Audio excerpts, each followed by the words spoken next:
Vanakkam, Namaste and blessings to everyone. This is the Sky Priestess. This is a bit of a video journal on my first day of pilgrimage here in Tamil Nadu, and there's quite a lot of it to cover. I started off arriving at Tiruchi Airport in the early hours of the morning. The plane was quite delayed. There have been a lot of travel-related delays and obstacles I've been facing, but those are the skies, you just got to push through. And in the wee hours of the early morning, I got the driver to pass by Brihadheeswara Temple, also known as the Big Temple in Tanjavur. That temple has a significance to me because it was built by my ancestors, those of the Chola dynasty. It's got one of the largest Shiva lingas in the world, and it has some extremely powerful female deities all around the temple as well. For example, Varahi, the boar goddess. I have a huge soft spot for her. So I've been to that temple many times, and each time I go there, I feel absolutely at home.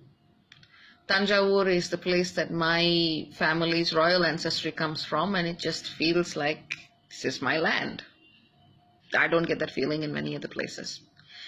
So as we were passing by trying to find some food, I convinced the driver to just go to the outside of the temple, and it's a beautiful thing to see it lit up at night. A gigantic temple complex carved out of a single piece of stone without any nails. You look at it and there's just nothing, absolutely nothing like it in the world. And I've traveled and seen so many temples, but have found very few parallels. And as I was sitting in the car and I was just looking at it and speaking to it, all of a sudden, out of the blue, this chorus of male peacocks started shrieking and screeching out of nowhere. And in my culture, that's a powerful sign, especially when it's the male peacock doing it. They don't sound very good, so it's very rare for them to make that sound. And the people who were traveling with me were quite amazed, because this is not something that usually happens. So I said my piece with the temple, and then I left. Came to my hotel room, had 3 hours of sleep, and then we started the journey. The second temple I went to, and this was for extended prayer and visit, was a place called Ambaragarathur. Technically, this is not in the state of Tamil Nadu, but ethnically it is. It's just in terms of government delineations, it's in the Union Territory of Puducherry, also known as Pondicherry, or formerly known as Pondicherry. Ambaragarathur Kali Temple is a very unique place.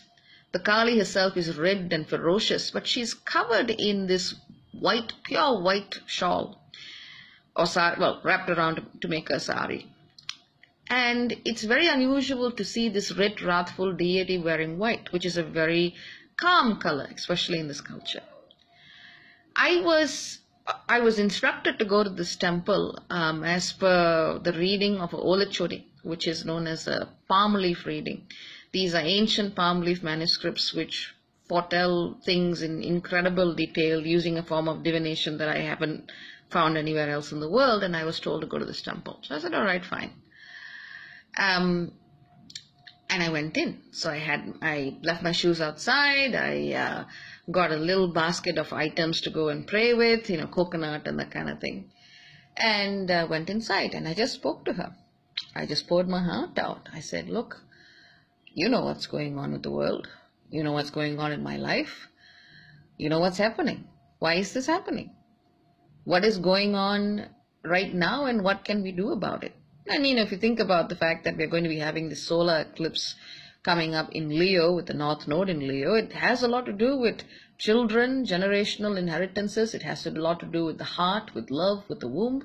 And I spoke to her about that. And I talked to her about how the wounds that we feel through the womb pass through generations, and how we have in some sense become hooked to the pain that our ancestors have felt, and how that has become a form of identification of the feminine experience, and how that is being perpetuated. And I'm having this huge conversation with her while standing in line. And she listened. It wasn't an unfriendly presence, but it wasn't, come cuddle me either. It was somewhere in the middle. So I was just praying. I gave my items to the priest to get blessed. And I was, thinking about myself, my womb, my future, my generations, my family, my society, my culture, my community, you guys. the world, the planet, the cosmos, and just really aligning my energy into that prayer for us to find different ways of connecting with the feminine in ways that do not repeat the past, that also help us energetically learn how to differentiate between what is the feminine essence and what is trying to look like the feminine essence. Because there is a lot of distortion going on at the etheric level and at the physical level. So I was talking about all of this stuff, which is how I speak to gods. And she gave me an answer very, very clearly. When the priest came back, he gives you this red powder to put on your forehead, especially at a goddess temple. And for some reason, I took it in my left hand. You're not supposed to do that, at least according to, mainstream Hinduism. So I took it in my left hand, and there was this fly that was dying about and wriggling in it. And I have been to thousands of temples. I have never been given red powder with a fly in it. And all of a sudden, I just got the command to drop it right there. And I did. And I'm thinking to myself, okay, what have I done? What the fuck is going on? And it wasn't exactly panic. It didn't even have time to panic. It was just a single moment of, what does that mean? And right next to me, I got my answer. There was this beautiful little baby boy who had just been shaved, and he just kept looking at me the way a little child looks at you, and he just kept touching me. He just kept smiling and smiling and touching me, and I had my confirmation that we are moving through the energetic distortions that have happened, whether you want to call it timeline distortions, whether you want to call it distortions of the wavelength of the feminine, that we are collectively coming to a space where we are beginning to tell the differences apart, because so many associate the wound with the core feminine experience and the rage that is often associated with that wound as the core feminine experience. Woundedness and rage are parts of the feminine, but they are not her whole. But many find the feminine in that way, and they tend to over-identify those experiences of their life and their path with the feminine as a whole, and that leads them to very weird places. But yeah, that's what I was talking to you about, and I saw this fly, I dropped it, and all of a sudden that new frequency, that new vibration literally reached out and kept touching me and just smiled at me as if to say, it's all right, baby, we got this under control. I was like, okay, good stuff. It was interesting that all of this happened on the left side of my body. Then I got back in the car, and even, when I'm in the car, I'm still in a meditative state. I'm still chanting, I'm still aligning, I'm still talking to all of the land that's passing by, the gods and goddesses and the temples that are passing by. And each time I kept feeling this powerful intensification of a dance-like energy, all on the left-hand side. I'm thinking to myself, okay, something's going on. The second temple we went to was the Thillai Amman Temple in Chidambaram. And this too was also one of those temples that was foretold that I had to visit. So I said, okay. And I went there, and it was completely different. Thillai Amman Temple is a place that is covered in that red powder all over the place. And there were some very disheveled, distorted looking energies in the women sitting around. Which is not to say that anyone who's disheveled is distorted, but the combination is not a good one. And I already felt it going, and I just went, I'm not going to like this. Not like I'm not going to hate it, just this is not going to be as pleasant as the other experience. I didn't know what to expect. This was all just pure instinct. But the moment I stepped into the temple and I just walked to the front, everyone is waiting there. The doors suddenly popped open. I said, okay, and I went in. Suddenly a priest looked at me and said, do you want to do the special puja, special ritual? Normally I don't, because I feel every ritual has the same power, especially when a lot of people are doing it.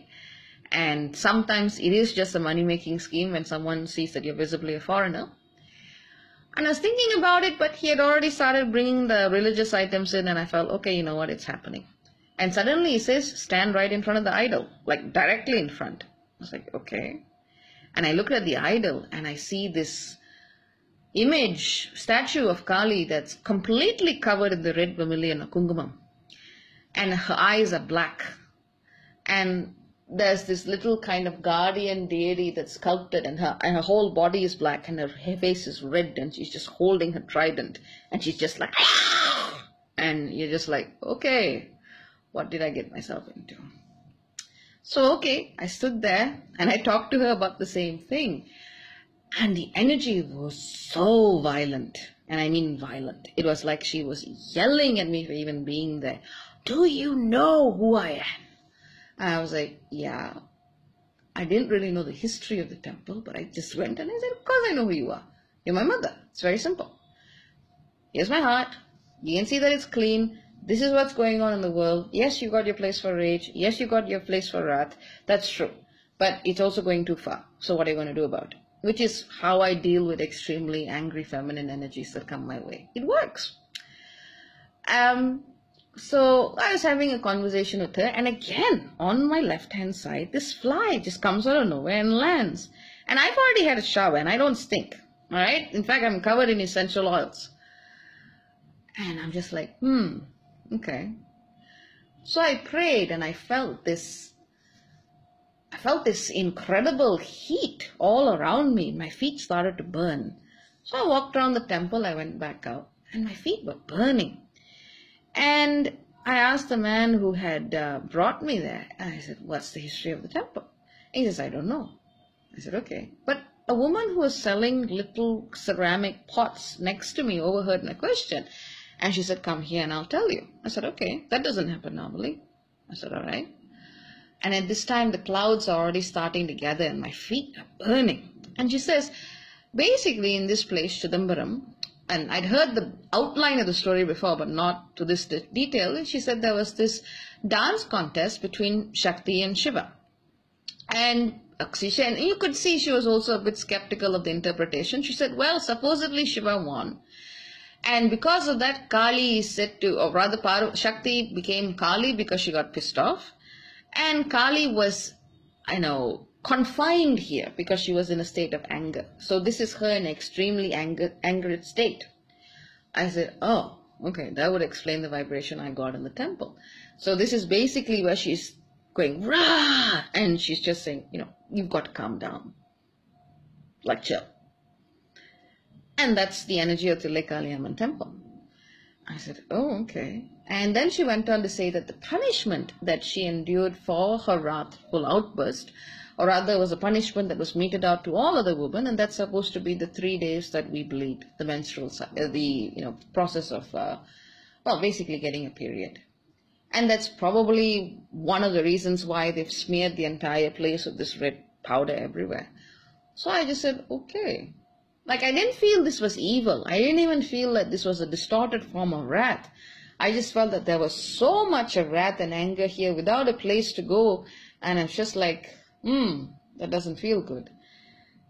And the burning in my feet continued. And I don't have neuralgia or anything. Knock wood, I'm not going to get any.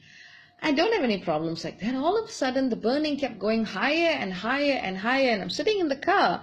And the rain has just started. And the rain is pelting down. And I just go, I need to go to the Shiva temple, which is right next to it. Chidambaram temple itself. Now, if you've seen Nataraja, which is the dancing form of Shiva, you're seeing that his form, and Chidambaram is the master of the dance, or the lord of the dance. And the rain is just belting down out of nowhere, and there's, the water's starting to create little floods and little rivulets everywhere because the roads aren't paved. And my friends were just like, well, no, we've got to wait. And I just said, look, I have to go. I am burning. And I let one of them touch my hand, and it was burning. This burning just continued from the Thillai Kali Temple. And I just said, I waited for a few minutes. They drove me to the entrance, and I just ran in the rain. I just went into the temple and did my thing. I said hi to whatever statues I did see. And the place that really called to me was two locations. One was a little Garuda. Garuda is the shrine of the eagle. And whenever I travel, and especially when I'm having a message that's given to me, a Garuda appears to circle the car or just appears in my line of sight. Or when I'm going to a very significant temple or receiving a very significant message, an eagle appears. Here it would be the kite. Very similar family, I believe. And so I said, I saw the Garuda on the way out. And I just spoke to him in the pouring rain and said thank you for his guidance and left. But the place that really spoke to me in the whole temple was a mandapam, a hall, where there's a board saying this is where the great dance contest took place. So I went to the center of the hall and I sat with my crystals. I brought them, which is something I never do to a Hindu temple. And I sat there with one quartz crystal pointing out from either side, and I meditated in this space where the great dance-off between Shakti and Shiva is said to have taken place. And the energy there matched what I was feeling on the way in the car.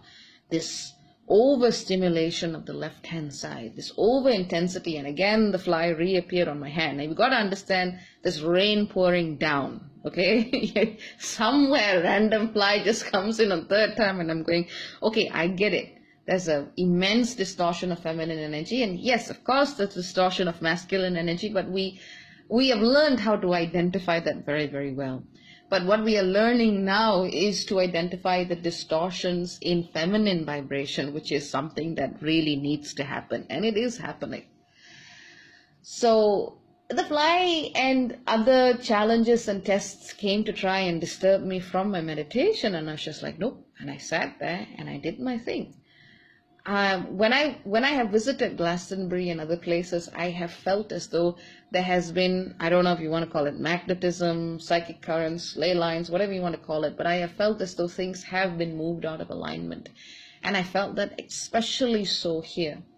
Now, when someone is describing the Chidambaram temple to you, they say that this is the place where all of the magnetic lines of the earth converge, it's X, Y, and Z, but I'm not holding that up for scientific scrutiny. What I do know is that there is a measurable difference in the magnetic field in the area of Tanjavur, Kumbakonam, and so on in Tamil Nadu and parts of Puducherry, I would imagine. So there is definitely something going on there. So I sat in the middle of this hall and I kept seeing the yin-yang symbol around me. And I kept setting the intention of finding a healthy form of relationship between the masculine and the feminine and creating this healthy, active, and nurturing space of dynamic equilibrium. See, here, the masculine is not shown as the active principle, but rather the passive principles. That's the interesting thing about Shaivism. Shiva is the chilled one, right? But Kali or Shakti is the active one, a vital one. So in this sense, that differs from other cultural understandings of yin and yang. And what I felt was that the feminine force and its assertiveness has been overdone in some sense. So much so that it is needing the calm of the compassionate masculine to hold it. And this isn't new stuff. But feeling this happening in your body as you're praying and aligning your energies whilst before doing a collective prayer / meditation / eclipse intention setting is a pretty intense thing to do. And the rain is still like, belting down around me. I finished what I feel I need to do. I've set the intention I need to set, and others are doing so in their own ways across the planet. And I left. And as soon as I left the temple, the rain stopped. So, and I finally felt the heat leave my body. It's still lingering about, but it didn't feel as violent as it did before. And so now I'm back in my hotel room making this video journal and decompressing. I've downloaded huge amounts of information, and I've also shifted quite a bit of energy from parts of the land here. Or rather, whether it's a shift in the actual land or the shift in perception, it's chicken, egg, hard to say, but usually one and the same. It's been a very full-on day.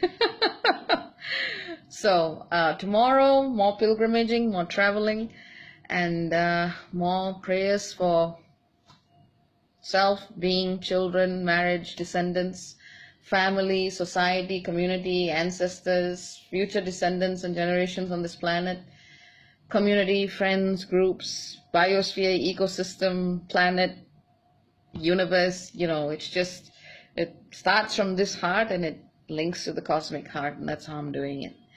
So I hope those of you who have listened to this have found this interesting. I'll try and put up some pictures soon. And yeah, take care and God is blessed. It's a very intense time. Ciao, ciao for now. Bye-bye.